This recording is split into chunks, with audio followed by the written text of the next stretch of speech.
संपल्यात जमा आहे। आणि जर मग असं झालं असेल तर शरदचंद्रजी पवार कुठल्या तोंडानं त्या मंडल यात्रा काढतायत?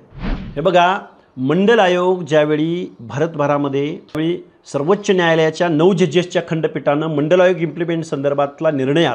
तो निर्णय आल्यानंतर पूर्ण भारत देशामध्ये सगळ्यात पहिल्यांदा तिचं एक्झर्शन कुणी केलं असेल तर ते बिहारनं केलं, महाराष्ट्रानं पहिल्यांदा केलं।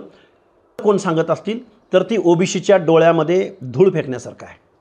शरदचंद्र पवार आणि मंडल आयोगाची देशभरातली अंमलबजावणी आणि त्यावेळी महाराष्ट्राचे मुख्यमंत्री पवार एवढा एक योगायोग सोडता शरदचंद्रजी पवारांचं आणि आयोगाच्या अंमलबजावणी संदर्भातलं कुठलंही योगदान नाही, हे मी पूर्ण दाव्यानिशी जबाबदारानं संपूर्ण महाराष्ट्राला सांगू इच्छितोय। गेल्या 1.5-2 वर्षापासून जरांगेने आंदोलन उभं केलं। ओबीसीच्या आरक्षणाची चौकट आज रोजी उद्ध्वस्त झालेली आहे। लाखो सर्टिफिकेट जर दिली गेली तर ओबीसीचं आरक्षण उरलंय कुठं, वाचलंय कुठं? त्यामुळे शरदचंद्रजी पवारांनी ओबीसीच्या आरक्षणाची चौकट उद्ध्वस्त केलेली आहे की ज्यांनी जरांगा खूप मोठा सपोर्ट केला, रसद पुरवली आणि शासन बळी पडलेलं आहे त्याला। शिंदे समिती ओबीसी आरक्षण संपल्यात जमा आहे। आणि जर मग असं झालं असेल तर शरदचंद्र कुठल्या तोंडानं त्या नागपूरमधून मंडल यात्रा काढतायत?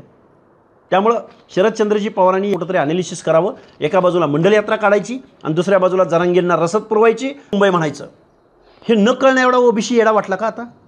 पवार साहेब, या गोष्टीवर झालं पाहिजे।